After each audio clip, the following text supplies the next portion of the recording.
છોટાઉદેપુરના નસવાડી તાલુકાના ડુંગર વિસ્તારના ખેડૂતો આજે પણ સિંચાઈની સુવિધાથી વંચિત છે। અંદાજે 12,000 હેક્ટરથી વધુ જમીન વરસાદ આધારિત હોવાથી ખેડૂતો માત્ર ચોમાસાના ભરોસે મકાઈ, તુવેર, અડદ અને નાગલી જેવા પાકનું વાવેતર કરે છે। વરસાદ ઓછો પડે તો પાક નિષ્ફળ જવાની ભીતિ રહે છે।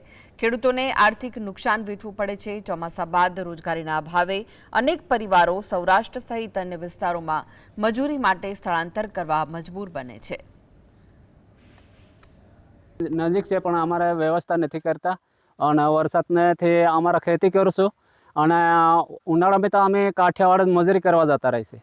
સરકાર પાસે વ્યવસ્થા કરી નહીં હાલતા એટલે અમે માંગણી કરું છું પાણી। આમ તો વિકસિત ગુજરાતની વાતો કરવામાં આવે છે, પરંતુ આદિવાસી વિસ્તારમાં આજે પણ ખેડૂતો બળદથી ખેતી કરી રહ્યા છે। આપ તસવીરોમાં જોઈ રહ્યા છો, આ ડુંગર વિસ્તારના ખેડૂતો છે। ડુંગરમાં ખેતી આ રીતના કરે છે, એક હળલાકડું જોડે છે અને બળદ જોડે છે। હાલ ખેડૂતો વરસાદ રોકાતાની સાથે જ ખેતીની કામગીરીમાં જોતરાયા છે।